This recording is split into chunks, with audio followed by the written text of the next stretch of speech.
Visakhapatnam drug container వ్యవహారం ఎంత పెద్ద సంచలనం సృష్టించిందో మనందరికీ తెలుసు. గత 4-5 రోజులుగా ఇంకా అనేక రకాలైనటువంటి వాస్తవాలు బయటపడుతూనే ఉన్నాయి. దీని వెనక ఎవరుండి ఈ వ్యవహారం అంతా నడిపిస్తూ ఉన్నారో, ఈ సంధ్య ఆక్వా ఎక్స్పోర్ట్స్ కంపెనీ యజమానులకి వైఎస్ఆర్ కాంగ్రెస్ పార్టీ పెద్దలకు ఉన్నటువంటి సంబంధాలు ఏంటో అనేక ఆధారాల ద్వారా బయటపడుతూనే ఉన్నాయి. విజయసాయిరెడ్డి వ్యవహారం కానివ్వండి, వైసీపీ నాయకత్వానికి సంబంధించి జరిగినటువంటి వ్యవహారాలు కానివ్వండి, ఆ రోజున విశాఖపట్నం పోర్టులోకి ఆగమేఘాల మీద పోలీస్ అధికారులు చేరుకుని మరి అక్కడ ఉన్నటువంటి సిబిఐ వారు చేస్తున్నటువంటి పనికి అడ్డు తగిలేటటువంటి ప్రయత్నాలు చేయటం కానివ్వండి, ఇవన్నీ చూసిన తర్వాత ఇప్పటికే ప్రజలందరికీ చాలా స్పష్టంగా అర్థమైంది. గత 5 సంవత్సరాల కాలంగా రాష్ట్రాన్ని గంజాయికి, డ్రగ్స్కి ఏ రకంగా ఒక పెద్ద అడ్డాగా మార్చాడో ఈ రాష్ట్ర ముఖ్యమంత్రి జగన్ రెడ్డి, ఎంతమంది ప్రాణాలని బలిగొంటా ఉన్నాడో.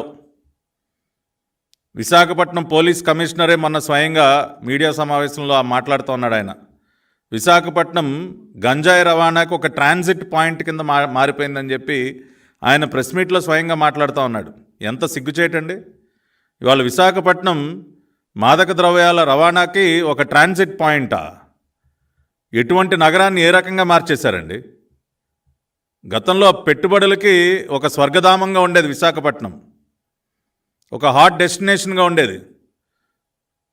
ఐటీ కంపెనీస్ కానివ్వండి, అనేక రకాలైనటువంటి సెక్టార్స్, ఫార్మా కానివ్వండి, ఇటువంటి వాటన్నిటికీ it use to be one of the best investment destinations. అటువంటిది ఇవాళ మాదక ద్రవ్యాల రవాణాకు ఒక ట్రాన్సిట్ పాయింటా? ఆ విషయాన్ని పోలీస్ అధికారులు నిస్సిగ్గుగా మీడియాతో మాట్లాడుతూ అంటారా? So shameful on this government. ఒక ప్రాంతాన్ని మొత్తం కూడా నాశనం చేశారు. ఇవాళ ఈ అంశానికి సంబంధించి ఇంకా లోతుగా పరిశీలిస్తూ ఉంటే ఇంకా అనేక విస్తుపోయేటటువంటి నిజాలు బయటపడుతున్నాయి. అటువంటి ఒక అంశాన్ని ఇవాళ మరి ఈ మీడియా సమావేశం ద్వారా మీ దృష్టికి తీసుకురావడానికి ఈ సమావేశాన్ని ఏర్పాటు చేయడం జరిగింది. అంతేకాకుండా నిన్న మనం చూసినటువంటి ఇంకొక ప్రధానమైనటువంటి వార్త ఏంటంటే, ఈ సంధ్య ఆక్వా ఎక్స్పోర్ట్స్ కంపెనీకి చెందినటువంటి ఒక బస్సు కొత్త మూలపేట ఎస్ఈజెడ్ కాలనీ దగ్గర 2-3 రోజులుగా పక్కన ఆగి ఉండటాన్ని గమనించి అక్కడ స్థానికులు పోలీసులకి కంప్లైంట్ చేస్తే పోలీసు వారు వచ్చి ఆ బస్సు, సంధ్య ఆక్వా ఎక్స్పోర్ట్స్ బస్సు ఏదైతే ఆగిపోయిందో 3 రోజులుగా, దాన్ని ఓపెన్ చేసి లోపల చూస్తే దానిలో అనేక రకాలైనటువంటి ఫైల్సు, హార్డ్ డిస్కులు కానివ్వండి, బ్యాంకు చెక్ బుక్స్ కానివ్వండి, మొత్తం ఆ బస్సు నిండా కూడా పరిచి ఉండటాన్ని పోలీసులు గమనించడం జరిగింది. ఆ విజువల్స్ కూడా వచ్చాయి. మొత్తం లోడ్ చేసి ఉన్నాయి ఫైల్స్, చెక్ బుక్స్, హార్డ్ డిస్క్లు, కంప్యూటర్లు మొత్తం. నిజంగా ఆ రకమైనటువంటివి అక్కడ కనపడితే పోలీసు వారు ఏం చేయాలండి? దానిని ఇమ్మీడియట్గా ఈ కేసుని ఇన్వెస్టిగేట్ చేస్తున్నటువంటి సిబిఐ వారికి అప్పగించాలి. ఆ బస్సుని, ఆ బస్సులో ఉన్నటువంటి ఈ ఫైల్స్ కానీ, హార్డ్ డిస్కులు కానీ, ఇవన్నీ కూడా ఆ రకంగా సిబిఐ వారికి అప్పగించకుండా తనిఖీ చేసి మళ్ళీ పరిశ్రమ ప్రతినిధులను పిలిచి జాగ్రత్తగా వాళ్ళకే అప్పచెప్పారంట. మళ్ళీ వెనక్కి వాళ్ళకే జాగ్రత్తగా అప్పచెప్పారంట. ఎంత గొప్ప పని చేశారండి! మొన్నేమో ఆయన రవిశంకర్ అయ్యన్నార్ గారు, విశాఖపట్నం కమిషనర్ గారు, అసలు మేము పూర్తిగా సహకరిస్తూ ఉన్నాం సిబిఐకి, ఎక్కడా కూడా మా వైపు నుంచి ఎటువంటి ప్రయత్న లోపం లేదు, అన్ని రకాలుగా we are cooperating with the CBI అని చెప్పి ఆయన స్టేట్మెంట్లు ఇస్తాడు. ఇదేనా సిబిఐకి, ఇన్వెస్టిగేటివ్ ఏజెన్సీస్కి సహకరించినటువంటి? ఇదేనా దొరికినటువంటి ఫైల్స్ని, హార్డ్ డిస్క్ని, ఇవన్నిటిని కూడా వీటన్నిటిని సిబిఐ వారికి ఇవ్వకుండా మళ్ళీ ఆ కంపెనీ వాళ్ళకి, అరే వెళ్ళి దాచుకోండిరా మీరు, ఇలా రోడ్డు మీద బస్సులో పెట్టడం కాదు, ఇంకేదన్నా గోడౌన్లో దాసేయండి, లేదంటే ఎక్కడన్నా భూమిలో పాతి పెట్టేయండి అని చెప్పి మళ్ళీ వాళ్ళకి వెనక్కి ఇవ్వటం, సహకరించడం ఇన్వెస్టిగేషన్కి. ఎవరైనా సామాన్యులు ఎవరైనా ఒక్కసారి ఆలోచించండి. ఇంత పెద్ద ఇష్యూ, 25,000 కిలోల డ్రై ఈస్ట్లో మత్తు పదార్థాలు కలపబడి ఉన్నాయి, పెద్ద ఎత్తున డ్రగ్స్ని దిగుమతి చేశారు బ్రెజిల్లో ఉన్నటువంటి శాంటోస్ పోర్ట్ నుంచి అని చెప్పి ఇంత పెద్ద వ్యవహారం బయటపడిన తర్వాత, సిబిఐ నివేదిక ఇచ్చిన తర్వాత, అసలు ఆ కంపెనీ వాళ్ళకైనా బస్సు నిండా ఫైల్స్ని, కంప్యూటర్లు, హార్డ్ డిస్క్లు, చెక్ బుక్లు బస్సులో పెట్టి బయటికి పంపించాల్సిన అవసరం ఏముందండి? ఇప్పుడు కంపెనీలో తనిఖీలు జరుగుతున్నాయని చెప్పి మన వార్తలు వింటూ ఉన్నాయి. సిబిఐ వాళ్ళు తనిఖీలు చేయడానికి వెళ్ళారు. అంటే సిబిఐ వాళ్ళు వస్తున్నారని తెలిసి ముందుగానే ఆ కంపెనీలో ఉన్నటువంటి ఫైల్స్, హార్డ్ డిస్క్లు, చెక్ బుక్లు, మొత్తం బ్యాంకు డాక్యుమెంట్స్ అన్నీ కూడా ఒక బస్సులో లోడ్ చేసి దాన్ని బయటికి పంపించేశారు. సిబిఐ వాళ్ళకి దొరకకుండా. ఇది కామన్ మ్యాన్కి కూడా అర్థమవుతుంది కదా. ఆ మాత్రం ఏపీ పోలీసులకు అర్థం కాదా? ఎందుకు అర్థమవుతుందిలేండి. ఇవాళ పూర్తిగా ఈ వ్యవహారాన్ని కప్పిపుచ్చడానికి అహర్నిశలు శ్రమిస్తున్నటువంటి పోలీసులు ఏదో ఒక రకంగా ఈ డ్రగ్స్ వ్యవహారాన్ని, ఎందుకంటే వైసీపీ పెద్దల లింకులు బయటపడ్డాయి కదా. ఎప్పుడైతే వైఎస్ఆర్ కాంగ్రెస్ పార్టీ పెద్దల లింకులు బయటపడ్డాయో ఇవాళ పాపం పోలీసులు 24 గంటలు శ్రమిస్తూ ఉన్నారు. ఆ తాడేపల్లి కొంప నుంచి డైరెక్షన్స్ రాగానే ఏదో ఒక రకంగా ఈ విషయాన్ని కప్పిపెట్టేయండి, ఏదో ఒక రకంగా ఇన్వెస్టిగేషన్ జరగకుండా చూడండి, ఏదో ఒక రకంగా సిబిఐకి అడ్డు తగలండి, ఇటువంటి ఆర్డర్స్ రాగానే వాళ్ళ పోలీసులు అదే పనిలో ఉన్నారు. లేదంటే నేను అంత రెడ్ హ్యాండెడ్గా అవన్నీ దొరికిపోతే ఎవడన్నా వెనక్కిస్తాడండి? అవన్నీ జాగ్రత్తగా తీసుకెళ్ళి పాపం వెనక్కి అప్పచెప్పారంట. భద్రంగా పాపం కంపెనీ ప్రతినిధులకి అప్పచెప్పేశారంట. ఓరు ఏంట్రా బాబు, మర్చిపోయారా మీరు బస్సులో పెట్టి ఇక్కడ వెళ్ళి జాగ్రత్తగా దాచుకోండి, సిబిఐ వారికి దొరికితే ఏమన్నా ఉందా, కొంపలు మునిగిపోతాయి, ఇంత అజాగ్రత్త ఏంట్రా బాబు మీకు, పోనీ బస్సులో పెట్టి బయటికి పంపిస్తే గోడౌన్లోనే ఎక్కడన్నా దాచిపెట్టాలి కానీ బస్సుని ఇట్లా రోడ్డు పక్కన వదిలేశారేంట్రా అని పాపం జాగ్రత్తలు చెప్పి కంపెనీ వాళ్ళకి ఎట్లా దాయాలో కూడా పాపం వీళ్ళే నేర్పించుంటారు. ఎక్కడ దాయాలో, ఎలా దాయాలో, సిబిఐ కనపడకుండా ఏ రకంగా జాగ్రత్త పడాలో పాపం ఆ ట్రైనింగ్ కూడా ఇచ్చి పంపించుంటారు. ఎంత సిగ్గుచేటండి. ఒక పక్కన ఈ వ్యవహారం ఇలా నడుస్తూ ఉంటే మొన్న సంధ్యా ఆక్వా వాళ్ళు, ఇది జాగ్రత్తగా ప్రజలందరూ కూడా గమనించాలండి. సంధ్యా ఆక్వా వాళ్ళు, ఆక్వా ఎక్స్పోర్ట్స్ వాళ్ళు మొన్న ఒక ప్రెస్ రిలీజ్ 22/3/2024 ఒక ప్రెస్ రిలీజ్ ఇచ్చారండి. ఆ ప్రెస్ రిలీజ్లో ఏమన్నారంటే, మేము ఏదైతే డ్రై ఈస్ట్ని బ్రెజిల్ దేశం నుంచి ఇంపోర్ట్ చేసుకున్నామో ఆ డ్రై ఈస్ట్ కంటైనర్ని బ్రెజిల్ దేశంలో ఉన్నటువంటి వ్యవసాయ మంత్రిత్వ శాఖ, మినిస్ట్రీ ఆఫ్ అగ్రికల్చర్ వాళ్ళు దాన్ని చెక్ చేసి దాన్ని సర్టిఫై కూడా చేశారు. జనవరి 17, 2024 ministry of Agriculture, life stock and Food supply వాళ్ళు దీన్ని పరిశీలించి, కంటైనర్లో స్టాక్ పరిశీలించి మాకు సర్టిఫికెట్ కూడా ఇచ్చారని మెన్షన్ చేశారు. The product consignment from ICC Brazil had been duly certified for its contents. దానిలో ఉన్న పదార్థాలు అన్నింటినీ కూడా చెక్ చేసి సర్టిఫై చేశారంట. The product consignment from ICC Brazil had been duly certified for its contents by Ministry of Agriculture, life stock and Food Supply, Federal Republic of Brazil, vide their certificate dated 17/1/2024. Date జాగ్రత్త గుర్తుపెట్టుకోండి. జనవరి 17, 2024 Brazil దేశంలో ఉన్నటువంటి వ్యవసాయ మంత్రిత్వ శాఖ వారు ఈ container ఏదైతే ఉందో SEKU 4375380 ఈ కంటైనర్లో ఉన్నటువంటి పదార్థాలని క్షుణ్ణంగా పరిశీలించి వాటికి చక్కగా సర్టిఫికేట్ ఇచ్చారంట. ఎప్పుడండి? జనవరి 17వ తేదీన. And thereafter the consignment had been shipped and reached from Santos port Brazil via transshipment at Hamburg Port, Germany to Visakhapatnam Port, Andhra Pradesh on 16/3/2024. 17/1/2024 ministry of agriculture, government of Brazil వాళ్ళు certify చేసిన తర్వాత the consignment had been shipped. Santos port నుంచి ఈ consignment బయలుదేరి Hamburg port, Germany ద్వారా విశాఖపట్నం పోర్టుకి 16/3/2024 వచ్చిందంట. ఇది సంధ్యా ఆక్వా వాళ్ళు ఇచ్చినటువంటి ప్రెస్ నోట్లో ఉందండి. ఇప్పుడు దీనికి సంబంధించి నిజమేంటో చూద్దాం, అసలు ఏం జరిగిందో.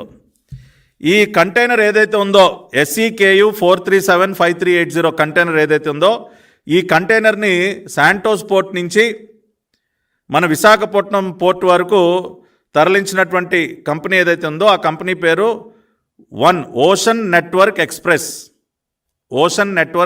అండి. ఇది వారి website, ocean network express ONE. ఆ వెబ్సైట్లోకి వెళ్ళి ఎవరైనా సరే ఈ కంటైనర్ నెంబర్ని SEKU 4375380 కంటైనర్ నెంబర్ కొడితే ఆ కంటైనర్ ఏ టైంకి శాంటోస్ పోర్ట్ నుంచి బయలుదేరింది, ఏ టైంకి హ్యాంబర్గ్ జర్మనీ చేరుకుంది, ఏ టైంకి విశాఖపట్నం పోర్ట్కి వచ్చింది, అన్ని మినిట్ టు మినిట్ మీకు డేటా కనపడుతుందండి. ఇది వాళ్ళ వెబ్సైట్లో నుంచి డౌన్లోడ్ చేసినటువంటి డాక్యుమెంట్స్ ఇవన్నీ కూడా. వాళ్ళు ఏం చెప్తున్నారంటే శాంటోస్ పోర్ట్ బ్రెజిల్ నుంచి నావియోస్ డొమినో, ఇది షిప్ పేరండి, నావియోస్ డొమినో అనే షిప్ ద్వారా శాంటోస్ పోర్ట్ బ్రెజిల్ నుంచి ఈ కంటైనర్ ఎప్పుడు బయలుదేరిందండి? 14/1/2024 at 19:35 hours, జనవరి 14, 2024 సాయంత్రం 7:35 శాంటోస్ పోర్ట్ నుంచి బయలుదేరింది. ఎక్కడికి? హాంబర్గ్ పోర్ట్, జర్మనీకి. హాంబర్గ్ పోర్ట్ జర్మనీలో ఈ షిప్ నావియోస్ డొమినో షిప్ చేరిన తర్వాత అక్కడి నుంచి కంటైనర్ని గ్జిన్లియాన్ యున్గాంగ్ అనే షిప్లోకి మార్చి దాన్ని విశాఖపట్నం పంపించడం జరిగింది. ఇప్పుడు మినిట్ టు మినిట్ ఏం జరిగిందో ఒక్కసారి వాళ్ళ వెబ్సైట్లో ఉన్న డేటా ప్రకారం చూసినట్లయితే, ఈ కంటైనర్ని 29/12 డిసెంబర్ 29 ట్రాన్స్టెక్ వరల్డ్ లాజిస్టికా అనేటటువంటి ఒక లాజిస్టిక్ కంపెనీస్ యార్డ్కి పంపించడం జరిగింది. అక్కడి నుంచి ఈ కంటైనర్ లోడ్ అయ్యి 14/1/2024 జనవరి 14, 2024 మళ్ళీ శాంటోస్ పోర్టుకు రావటం జరిగింది. శాంటోస్ పోర్టుకి రాగానే ఈ కంటైనర్ని నావియోస్ డొమినో అనే షిప్లోకి లోడ్ చేయటం జరిగింది. మధ్యాహ్నం 3:30 లోడింగ్ అయిపోయిన తర్వాత అదే రోజు సాయంత్రం 19:35 hours ఏది జనవరి 14 సాయంత్రం 19:35 అంటే 7:35 శాంటోస్ పోర్ట్ నుంచి నావియోస్ డొమినో అనే షిప్ బయలుదేరి హాంబర్గ్ పోర్టుకి ఎప్పుడు రీచ్ అయిందండి? 5వ తేదీ, ఫిబ్రవరి 5వ తేదీన హాంబర్గ్ పోర్టుకి రీచ్ అవ్వటం జరిగింది. అంటే దీని ద్వారా స్పష్టంగా ఏం తెలుస్తోందండి? జనవరి 14 సాయంత్రం 7:35 శాంటోస్ పోర్ట్ నుంచి కంటైనర్ బయలుదేరిపోయింది. కానీ సంధ్యా యాక్వాళ్ళు ఏం చెప్తా ఉన్నారు? 17వ తేదీన, జనవరి 17వ తేదీన బ్రెజిల్లో ఉన్నటువంటి మినిస్ట్రీ ఆఫ్ అగ్రికల్చర్ వారు ఈ కంటైనర్లో ఉన్నటువంటి పదార్థాలని చెక్ చేసి సర్టిఫికెట్ ఇచ్చారంట. ఆశ్చర్యం ఇట్లా మీకు ఎంత విడ్డూరంగా ఉందండి. జనవరి 14 కంటైనర్ వెళ్ళిపోయింది బ్రెజిల్ నుంచి. కంటైనర్తో షిప్ బయలుదేరిందని చెప్పి ఆ కంటైనర్ని తరలించినటువంటి ఓషన్ నెట్వర్క్ ఎక్స్ప్రెస్ కంపెనీ చెప్తా ఉంది. జనవరి 14 సాయంత్రం 7:35 కంటైనర్ శాంటోస్ పోర్ట్ నుంచి బయలుదేరి వెళ్ళిపోయిందని ఇంత క్లియర్గా ఆ కంపెనీ చెప్తా ఉంటే, పాపం సంధ్యా యాక్వాళ్ళు ఏం చెప్తా ఉన్నారండి? 17వ తేదీన Brazil government of agriculture, ministry of agriculture వారు 17వ తేదీ సర్టిఫికెట్ ఇచ్చారంట. అంటే కంటైనర్ తీరం దాటి, బ్రెజిల్ తీరం దాటి వెళ్ళిపోయిన తర్వాత ఏం చెక్ చేశారు సార్? వచ్చి ఎలా చెక్ చేస్తారు సార్? ఇవాళ మేము అడుగుతా ఉన్నాం సంధ్యా ఆక్వా ఎక్స్పోర్ట్స్ కంపెనీ వారిని, కోనం వీరభద్ర వారిని, కోనం పూర్ణచంద్ర వారిని, వారిద్దరిని వెనకుండి నడిపిస్తున్నటువంటి విజయసాయిరెడ్డి కానీ, జగన్ రెడ్డి డ్రగ్ మాఫియాని అడుగుతా ఉన్నాం. జగన్ రెడ్డి డ్రగ్ మాఫియాని ప్రశ్నిస్తూ ఉన్నాం. ఇటువంటి తప్పుడు ప్రశ్న నోట్లు ఇప్పిస్తారా? కంటైనర్ జనవరి 14వ తేదీన బ్రెజిల్ తీరం దాటి వెళ్ళిపోయింది. వెళ్ళిపోతే 17వ తేదీన అక్కడ మినిస్ట్రీ ఆఫ్ అగ్రికల్చర్ వారంట కంటైనర్లో ఉన్న పదార్థాలన్నీ చెక్ చేశారంట. ఇవన్నీ స్వచ్ఛమైనటువంటి డ్రగ్ ఈస్టు, పాపం డ్రై ఈస్టు, దీనిలో అసలు ఎటువంటి పదార్థాలు ఏం కలవలేదని వాళ్ళకి సర్టిఫికేట్ ఇచ్చారంట. దీన్ని బట్టి అర్థం చేసుకోండి రాష్ట్ర ప్రజలందరూ. ఇంకా ఇటువంటి పచ్చి అబద్ధాలు చెప్పి ఏ రకంగా ప్రజల్ని నమ్మించేటటువంటి ప్రయత్నం చేస్తూ ఉన్నారో ఒక్కసారి అర్థం చేసుకోండి. రవాణా చేసినటువంటి కంపెనీ ఓషన్ నెట్వర్క్ ఎక్స్ప్రెస్ జనవరి 14వ తేదీన మేము కంటైనర్ని నావియోస్ డొమినో అనే షిప్లో లోడ్ చేసి 14వ తేదీ సాయంత్రం 7:35 అక్కడి నుంచి ఆ షిప్ బయలుదేరిందని చెప్పి వాళ్ళు చెప్తా ఉన్నారు.